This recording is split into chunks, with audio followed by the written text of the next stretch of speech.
really matters? That might be the most important question you can ask. So let's talk about it. Welcome to What Really Matters podcast, Everyday Spirituality with Karen Wyatt. Thanks so much for joining me here today for another episode. Today I'm talking about how to cope with failure. And I don't know if this happens to you, but recently my mind has been treating me to a replay reel of various failures and mistakes I've made throughout my life. I find it very annoying. I don't really like it when this happens because it's uncomfortable and painful to think back to things that just didn't go right. And these genuinely were mistakes. These were times when I just made the wrong choice. I did the wrong thing. I said the wrong thing. I can't really call them accidents. And some people say there aren't really any mistakes, that everything has a place and a purpose and a reason. And I do understand that. And I do see that perspective. And yet this replay reel brings back to me the pain, the embarrassment, the shame, the guilt, the disappointment of having done the wrong thing. I know that I am a perfectionist, and I always have been ever since I was a little child. And so I don't tolerate failure and mistakes in my life very well. But it's interesting to me that I get these opportunities to go back and review some of them from time to time, even things that happened 20 years ago. And I think it's a chance to do a better job of processing that information and perhaps heal some of the wounding that has happened around it, this negative self-image that I have because of those failures. So, of course, as always, I've been doing some reading about failure and mistakes and forgiving ourselves. And I talk about that, the need to forgive ourselves, but sometimes it isn't enough to just have that catch phrase in mind. Oh, I'll just forgive myself for this. I wanted to go deeper into why is it that failure stings so much, and are there more specific things we can do to help ourselves cope with failure? And so I found out there has been a lot of research done on failure, and they've shown that people tend to avoid learning from behavior even when a monetary reward is offered in research projects. So if people can make a choice when they know in advance this will be a mistake or a failure as the outcome, they will not choose it, even though it includes getting a cash bonus if they make the choice of failure. And the point the researchers were trying to make is that failure contains its own lessons. We actually get better information sometimes from our failures than from our successes. They were saying that failure brings us more complex information sometimes. If we do something well, we enjoy the benefits and the rewards of having succeeded at something. But we've learned only one thing, the one choice that we made that succeeded. And there's so many other possibilities that we don't know anything about. And so that failing sometimes repeatedly helps us learn a lot of other information about other options that are out there. So it's actually desirable to fail at things, to try things and to fail and try again and do them differently, because that's an excellent way of learning about the future. And yet, they said in their research that 1/3 of people cannot see at all, even when it's pointed out to them that failure could provide us with useful information. So our egos are so heavily defended against the idea of failure that we simply cannot see any benefit to it or any reason why it would be okay to fail. And I think my brain has been wired that way in the past. And so I tend to want to avoid failure. I want to avoid even knowing that I've failed. And I have to laugh at this. The very first time I became a public speaker, I went to a conference to speak. The conference organizers sent me the survey they did of the audience afterwards with the results. And it arrived in an envelope. I knew what it was because they told me they were sending it by mail. And I did not open the envelope. I couldn't bear to read any comments. I was so afraid there would be some criticism or something negative in their comments, even though actually at the conference, I got good feedback from people and I felt really good about it. I was so afraid that there would be something negative inside that envelope that I just didn't open it. And years later, when we moved, I found the envelope still sitting there unopened. I never read it. And even when I found it the second time, I didn't read it. I just threw it away because I didn't think it had any value to me at that point, though actually it would have. It really would have. I know that now. If I had opened it and read it, and even if it had contained some criticisms, there would have been something for me to learn. Maybe a new approach or maybe even better speaking skills. But I turned down the opportunity to learn because I just threw that envelope away and decided never to read it. So that's where I stand with failure. And we know, of course, that it's the ego that cannot tolerate the idea of failing. Failure feels like a threat. And to the ego, it feels like I may not survive if I fail at something. And so the ego tries to avoid failure at all cost, but to also avoid acknowledging past failure and mistakes. So that's something that I'm working on primarily because these memories come back to me and I view them as an opportunity to go back and rethink some of these issues. And so I've gathered up some of the recommendations from researchers about how to handle failure that I think are going to be really helpful to me.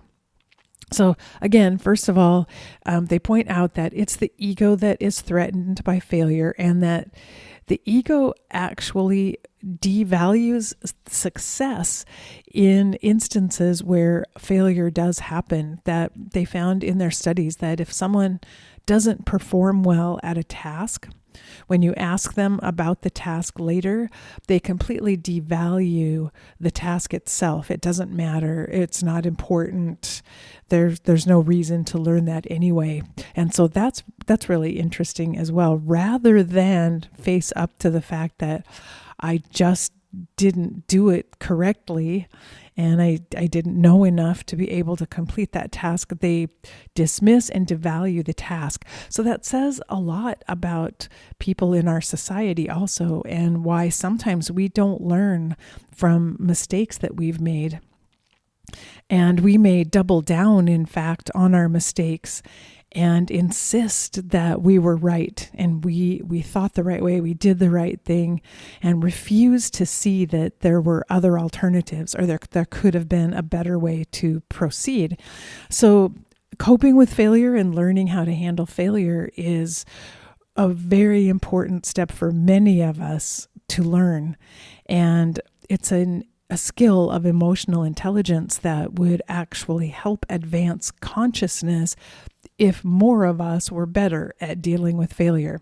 So I just wanted to add that in, but now I'll talk about some of the suggestions that the researchers have had about how to cope with failure better. And the first was to learn from other people's mistakes, because it's not hard for us to look at ways other people have gone wrong. And so they even suggested if you're trying to learn something new, it can be really helpful to do some reading or watch videos of other people trying the new task you're hoping to learn and finding out where they went wrong and listening to them talk about their mistakes, because that is not threatening to the ego. And it's like we can actually gain value from other people's mistakes and learn some things that might help us and that can also soften the blow a little bit for our own ego, because we recognize that these mistakes go along with this particular task. This is a hard thing to do, and many, many people make these types of mistakes, and that's okay. That's part of the learning process. So if we study other people's mistakes first when the ego isn't threatened, we can actually get the idea in our minds that certain mistakes are part of the process of learning this thing, and it will make it easier for us to take it on and be less afraid of our own failure. Another tactic they recommended is self-distancing, which means when you're thinking back and reflecting on mistakes you've made in the past, to actually think of yourself in the third person instead of why did I do that, to think of why did Karen do that? Or even to talk to yourself as another person, like, why did you make that decision? Why do you think you did that? And that helps you become a witness to your own discomfort. And that's also less threatening to the ego, because just that little amount of distance takes away some of the sting and the pain. The next tactic they recommended is turning past failures into stories of growth. And I do this all the time. It's kind of reframing, taking whatever went wrong in the past and looking at it from a bigger picture. But what came of that? What else did I learn? How did I go on and recover from that? And that's a really good lesson for our minds and our egos, to begin to see failure in all of its forms as a way of learning something new. And I think that's actually one of the spiritual tasks of life too, is remembering that we can learn something from everything. So when we find ways to cope with our own mistakes and failures, and maybe there aren't really any failures, there are just different types of opportunities to learn things, then we are more likely to approach new things and try new things, and also to just let go of the things that didn't work out the way we hoped they would, instead of carrying around these punitive, negative thoughts of shame and guilt because something went wrong. They also suggest trying to find something we did well even within the mistake, because in a process, when we're trying something new, there may have been things that we actually performed well and did right, even while we were also choosing the wrong thing or making a mistake. And so when we can analyze all of the steps and all of the parts of what happened in the past, we can remember that some things were good and some things we did well and did right, and then congratulate ourselves for those things, while at the same time we're being honest about the things that didn't go well. And as always, I say this all the time, that we have to feel whatever the feelings are that are there. And sometimes the reason avoiding failure gets us into trouble is that we distance ourselves from feelings that we consider negative or painful. And that puts us into a position of almost toxic positivity, of trying to always look at what's positive and never feel the pain or feel the feelings we consider negative that are there. And to be full, whole humans, we have to feel all of our emotions. We have to have all of the emotions there. We can't shut them down and repress them, because, as I'm learning, they just keep coming back as memories over and over again in your life if you don't deal with them. And you don't sit with the sadness or the disappointment or the regret or guilt or shame. If you don't just sit with it and allow it to be there, you try to repress it, it won't go away. It will come back over and over again and give you new opportunities to learn from it. And so they also recommend long-term thinking, where you realize that this one failure that you had is part of a a bigger picture and part of a whole process through your lifetime of learning various things. And even if you fail in the moment right now, you could try to see it that way, that there's something more than this. There are more things I'm going to learn in the future. And this might be one important step or one key to something else that I can learn down the road. And so don't trash the learning that's available from failure, but hold on to it as this may be something really significant that I will need later on. And maybe it's even something I could share with someone else that could benefit them when they're on their journey or their process, because we've already seen how we can fail by hearing about other people's mistakes. So if we're willing to share our mistakes, we can help educate other people and help them have an easier time with the same task in the future. They recommend mindfulness always, that's always a great practice, as a way of finding equanimity within our own failures. And that's really great in the moment, especially.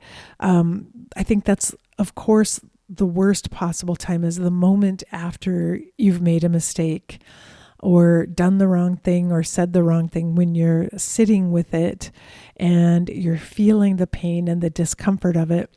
For me, it comes up sometimes in the middle of the night. I wake up and can't sleep because I'm rehearsing something that I did the day before and kind of beating myself up over it. But that's a good time to practice mindfulness. And mindfulness allows us to sit again with those feelings and to let the sadness and the disappointment just be there and just hold it without judgment. And so that's also part of the next step, which is to practice self-compassion. And that is to just try to go easier on yourself and try to have less judgment, less blame toward yourself for whatever it is that you've done that you believe is wrong or is a mistake.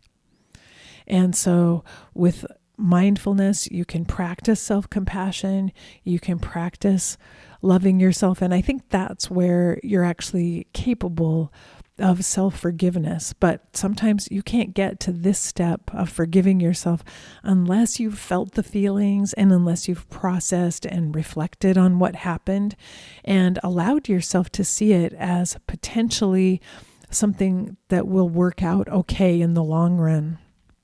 I think those other steps are important, and that's why simply talking about self-forgiveness isn't really enough, because self-forgiveness comes much later on during the process of dealing with failure. Another suggestion, I thought this was an interesting idea, is writing notes to yourself about perhaps encouraging yourself, like, well, you didn't pass the test this time, but next time you could study longer and on these areas where you didn't do well. And you could just write notes to yourself like, it's okay, next time study more about this particular subject.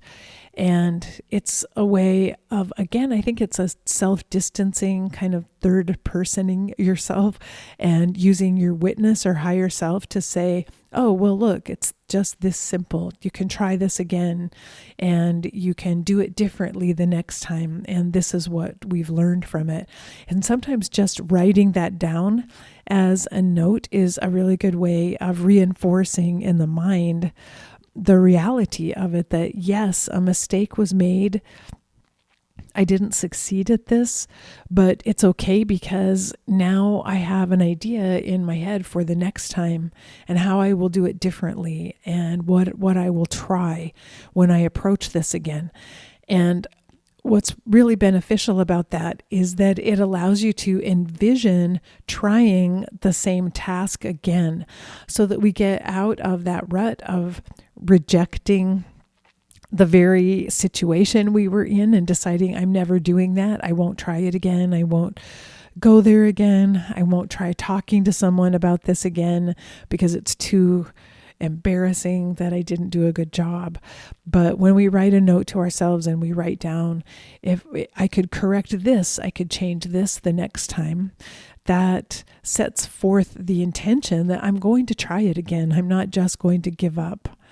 I will try this, because the things we've tried and failed at are still worthy tasks and worth our ongoing effort and worth working toward still, with this new knowledge that we have of there might be a better way to do it and a better way to try it. So I really like this in terms of becoming resilient, forward-thinking people, self-correcting, self-reflecting people who can make changes. We can admit when we were wrong. We can own up to how even our thinking might have been off base, or how we just simply didn't have enough practice or enough skill to do the thing we were trying to do.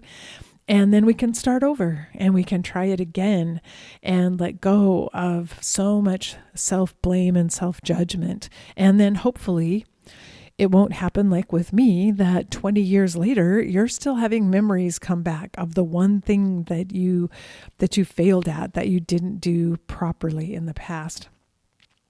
And then one final recommendation they made is simply to do less, and that sometimes we're taking on too much of a task that's brand new, and we have to remember to do things one step at a time and break tasks down into smaller components, because that's actually how we learn the best, is learning a little piece at a time and then combining all those things later.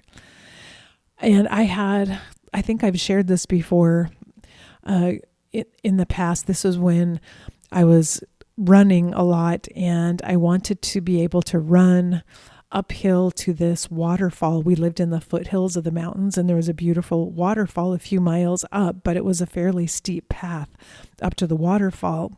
And I tried to run up there one day and couldn't do it. I got too exhausted and had to abandon it halfway there. But I really wanted to accomplish that. And so what I did the next day, I ran again, and I ran as far as I had run the day before, to the point where I had given up the day before. And I went 1 or 2 steps further. And every day I did this, and I called it my little bit farther method. Every day I went a few additional steps, because I realized I got this far yesterday. Surely I can just take a couple more steps. And day after day, I did that on my run. And by the end of the summer, I could easily run all the way to the waterfall. And so instead of giving up like, oh, there's no way, I'm not in good enough shape, I can't possibly run to that waterfall, when I broke it down step by step and just decided to make tiny incremental changes that were very doable, they were possible for me. I didn't get injured. I didn't get overtired. I was able to accomplish that goal.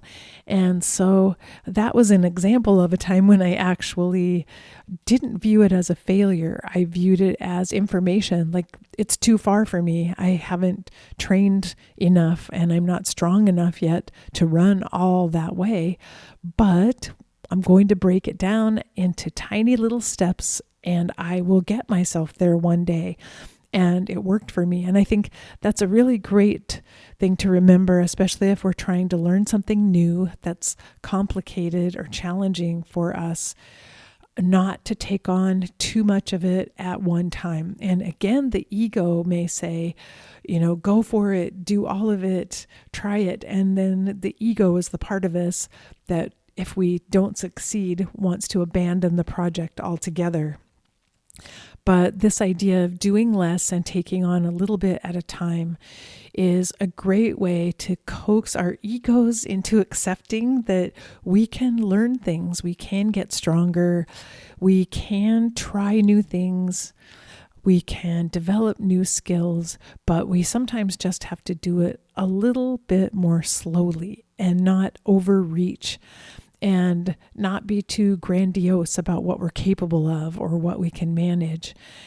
So all these thoughts that I learned by doing this research are really helpful to me. They're all stirring in my head right now.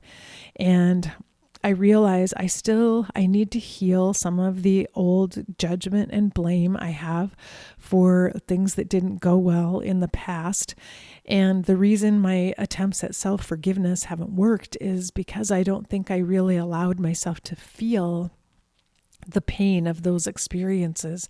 And I'm sure that's why that pain comes up again from time to time, so that I can learn how to sit with it and then learn how to use my self-compassion skills to move on from it and to transcend it, to see the bigger picture, to allow myself to learn from it, and to incorporate that into the whole body of learning, spiritual learning that I've been doing in life.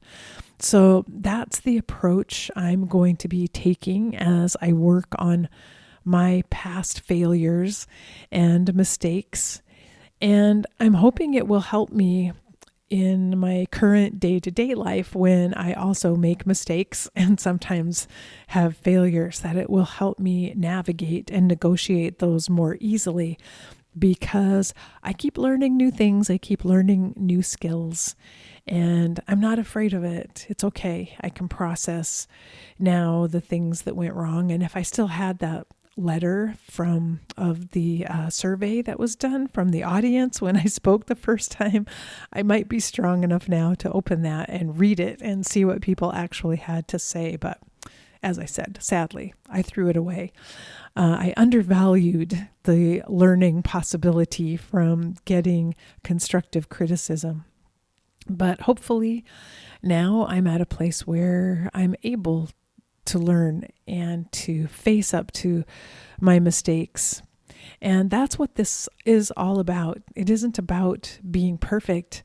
It's actually about living with and learning from all the ways that we're not perfect. That's what our spiritual life is really about.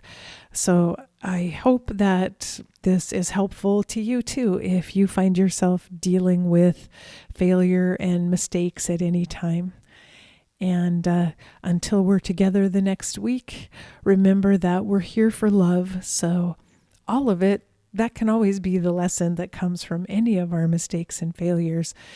Can I figure out how to just love more, just love myself, just love other people more from this experience? So face your fear, be ready for whatever life brings you next, and love each and every moment of your precious life. Bye-bye.